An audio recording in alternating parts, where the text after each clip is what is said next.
Congratulations, you just bought a PlayStation 5. We want to get it set up and running as easily as possible.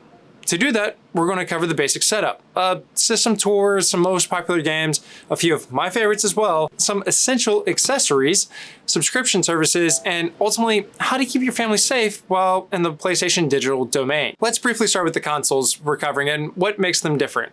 We have the PlayStation 5 Digital, the PlayStation 5 Disc, the PlayStation 5 Slim Digital, and the PlayStation 5 Slim Disc. Now, all of them are quite literally the same hardware.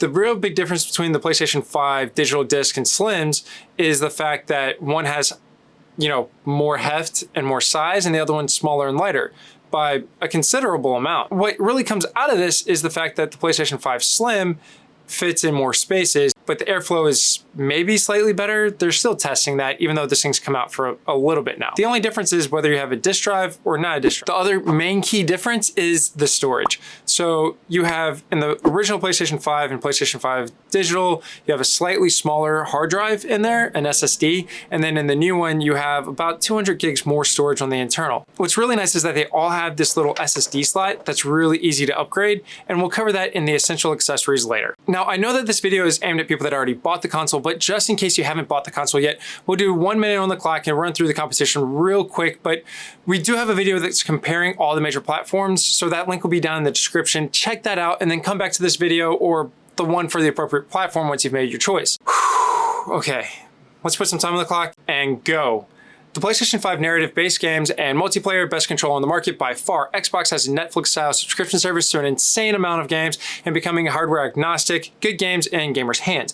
Nintendo is the beloved handheld classic that has family-friendly games, it's indie games and darlings and everything in between. The Switch doesn't handle modern AAA games well, but it does do family games extremely well with couch co-op. PC, too much to list here, but best bang for the buck, except for some regions in the world, it can still be stupidly expensive and way too much up front and kind of confusing, but really, really awesome. Mobile, let's not talk about mobile here. That just makes me sad. Whew. Deep breath, everyone. Let's get into setup. The PlayStation 5 is a large console. It's going to need more space than you expect, even the Slim version. There are some minor differences between the original and the Slims. We've already briefly touched on that. Obviously, the big one is the size, but there is a weight distribution difference. It's lower on the Slims, making them a little bit more stable in the vertical position. That being said, the originals come with these plastic stands that shift depending on if you want it in the vertical or in the horizontal. You also have like a hidden M.3 compartment in there. The Slim does not. It has these two little plastic inserts for horizontal and a $30 stand for vertical. I don't think it's necessary for the Slim Disc, seeing as the disc drive gives it a wider and heavier base, but the Slim Digital, absolutely worthwhile investment to protect your console. The Slim also likes to slide in the horizontal position, so it can be worth it to put these little like rubber feet things on the side of it. You'll find like the perfect spot right next to where you can find the PlayStation button symbols down there at the bottom. Next, we connect two cables. We need the two that come in the box. One goes power to the wall to the power socket, and the other one's the HDMI port to the HDMI on your TV. Now, the PlayStation 5 is 4K 120Hz capable, which means HDMI 2.1, or rated for 8K resolution. The included cable is great, and the port on the PlayStation 5 is HDMI 2.1. But most TVs only have one, maybe two HDMI 2.1 ports, so it's best to check to be able to get the full bandwidth. There is one last optional cable, that's the Ethernet cable. I highly recommend it, but not every room is wired for Ethernet, so the PlayStation 5 does come with built-in Wi-Fi. Last up is the USB-A, or rectangle, to the USB-C, or oval, oblong, the new standard to the controller right here. I like to do the initial setup with the cable because it automatically syncs and charges the controller. And we can turn on the console with this little button right here in the middle. Press and hold. If it doesn't come up automatically, come up and try switching inputs on your TV. If that doesn't work, panic, and then consult the troubleshooting steps on the PlayStation website. Now, turning it on is a beautiful sound, like millions of voices all cried out at once and rejoiced instead of having Alderaan destroyed. Now, the PlayStation 5 will walk us through some basic setup steps: user accounts, Wi-Fi, updates, more updates, controller updates, user agreements, signing away our firstborn, etc., etc. I've already done this for my console, but the process is fairly self-explanatory. I do highly recommend that parents create their accounts on PlayStation.com and then use those same email addresses and passwords to import that account over. Why, you might ask? I'm glad you asked. It's a lot easier to type on a keyboard and then try and type on a controller if you're not used to it. Once this is done, the controller will be charged enough for the next bit so we can unplug it. And look, it's already going to be synced and we're good to go. Now we can tour the system. First, let's find the settings by going up on the left joystick and over to the right to the settings cog. In here, we can refine or change our initial settings from the setup. So that's Wi-Fi, parental control, storage, and even that initial beep sound. Trust me, that beep is infamous. To get back to the main menu, we can long press the PlayStation button in the middle. And if we want to go to the quick access menu, it's a short press. The short press has a task switcher, notifications, friends, power, and a lot more. I find that the quick menu covers about 80% of what I want to do, but the long press and up allows us to switch between our installed games menu, our media apps menu, and settings, and then also going to the store. Games takes you to, well, our installed games, and then we have media apps, which would include things like the Disney Plus and Netflix that we talked about. Settings we've already been through, and store allows us to go and purchase or download applications and games. Pretty simple, very intuitive for this, not very deep.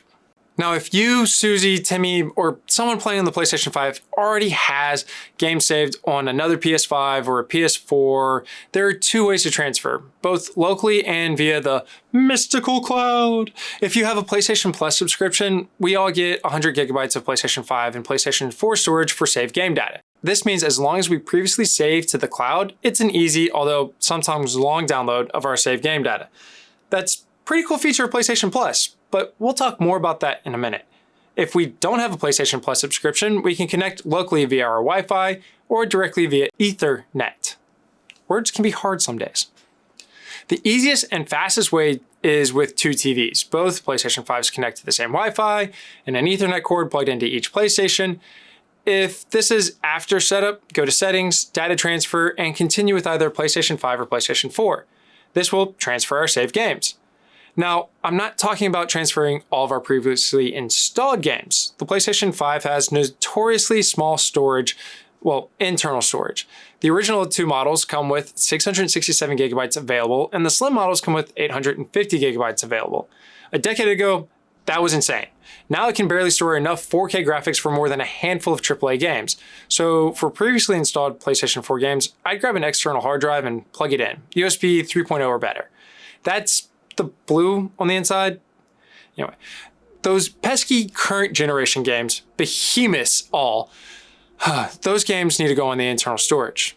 But we can actually install more internal storage. Actually, a lot more, like 4 times more internal storage. And I have a video on how to do that. Again, link will be down in the description, or, just subscribe because we have a lot of useful stuff here to help you get the most out of gaming with your family.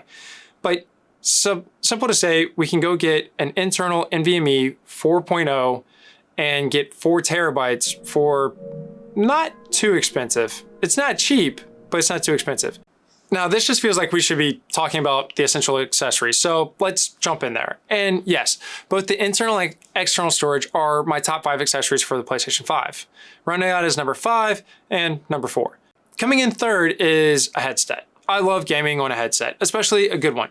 Sony has a couple of first-party ones that are acceptable, but they're really expensive for what they deliver. The cheapest way to do this is grabbing a decent pair of wired headphones and with a microphone and just plugging it in down here. Why, you might ask? That's a really smart question. 1, sometimes not everyone wants to hear your game, Timmy, so put on the headphones. 2, not everyone wants to hear what happened at school or work today, Susie, so again, headphones and a mic. And 3, and really the most important, is the built-in microphone and speaker on the controller are cool and passable, but they're really only best used if only in a pinch. But really, when gaming, the headsets just help with knowing where sounds come from, and it makes gaming way more immersive, and you get more information, so it's easier to actually game. That's not something that TV speakers or a soundbar can easily replicate. My top brand right now is SteelSeries, but I don't usually recommend tech on this channel. Let me know if I should, because I love these headsets and I think they're awesome, and I have it hooked up to both my PlayStation 5 and to my computer at the same time. Now, coming in at number 2 is a charging dock. It wirelessly charges 2 DualSense controllers and matches the aesthetic as well. And because it feels like the DualSense controllers have a really short battery life, this is a lifesaver because I can just pick one up and put the other one down if I need to, right? And it's really important. I love having that second controller to the point that I actually got a third one. Well, my wife got it for me. It's blue. I like the colors. Now, my number one accessory is a second controller. I love having a second controller to the point that my wife actually got me a third one. It's blue. I like the colors. Honorable mention is going to be colorful console covers. Third-party ones like Dbrand are really good. The official ones from PlayStation are more expensive, but they fit like the actual way it's supposed to look. For a while, I had all my consoles blacked out in like this matte black with wall mounts. It was a thing. Now I want to do a whiteout for all my consoles in the next setup, but being able to easily change the color is amazing. It's a secret little fun thing that they did, and I really appreciate it. I really want to talk about the games, but we really have one more topic to talk about first. It will lead us into the games, I promise. And that is the PlayStation Plus subscription service, and there's 3 tiers, each one giving slightly more benefits. It really boils down to this though. Essentially, it's $10 a month or $60 a year and gets you 2 free games a month. It's Sony's pick, not yours. And it also gives you access to online multiplayer and a little bit of cloud storage. Extra at $15 a month or $135 a year adds in Ubisoft Plus catalog and a PlayStation 4 games catalog. I actually played a lot of these games like right when I first got PlayStation 5. They're mostly the biggest hits, family friendly, and a selection of Ubisoft titles. Premium at a whopping $18 a month or $160 a year adds in limited trial demos and game trials of recent releases, cloud streaming of PlayStation 2 and PlayStation 3, plus the PlayStation 4 games on PC and PlayStation 5. This is pretty cool, but I don't really use it that much personally. A more recent addition is the Sony Pictures Core benefits, and surprisingly, this wasn't well received by many premium subscribers as it increased the price and didn't really give many benefits. Think of like airplane movies with behind the scenes features. If you're not going to game hardcore on older titles, but do want to play online, I would suggest just getting PlayStation Plus Essential and calling it good. I have Premium. I play every week, multiple times a week, and just never really used the benefits past a couple of games when I first got the PlayStation 5. But that does bring us to games. And the PlayStation 5 has a robust library of games. That's where there's everything from 2D side scrollers like the classic Sonics and Teenage Mutant Ninja Turtles to the newest VR headset games. Yes, PlayStation 5 has a VR 2 and it costs more than the actual PlayStation 5 itself. But it's also pretty awesome. While making this video, I checked the library and there's 166 free to play games in the library. Not all of them are great, but I'm sure you've heard of a few. There's Fortnite, Destiny 2, Roblox, Rocket League. There's a ton of free to play games on here as well. Then there are the PlayStation exclusive titles like God of War Ragnarok, Spider-Man Miles Morales. Well, honestly, those 2 are my favorite. I had to throw them back in there. PlayStation has an amazing catalog of games that ranges from couch co-op and family fun like Sackboy, Minecraft Dungeons, Moving Out 2, and all the Lego games. And then there are the traditional multiplayer games like Madden and Football Club, formerly known as FIFA, Call of Duty, Apex Legends. I mean, it's just a robust and extraordinary catalog of games. And okay, I get it. I really need to do a video that recommends the games for kids, teens, and adults. I'll start working on that, but only if you promise to come back and watch. By maybe, yeah. Leave a comment. Let me know. Now, last but probably most important is being able to do this in a way that keeps our kids safe. That brings us to parental controls. And there really are so many games and so many opportunities to go online and spend extra money, and we just don't intend for all that. There's even a way to browse the internet and watch videos, and that's why parental controls are so important. And if we're going to go to have our family going into the digital forest with lions and tigers and bears, thanks for saying oh my. We need to set them up for success. Parental controls will set spending limits and restrictions, allow certain games while blocking others, regulate who our kids can and can't talk to, what they can and can't do online on the PS5. That's why I recommend you watch this video right here on how to set up your PlayStation 5 parental controls and keep your family safe. Don't forget to change the default password. Do good, play hard, game on, and I will see you next time.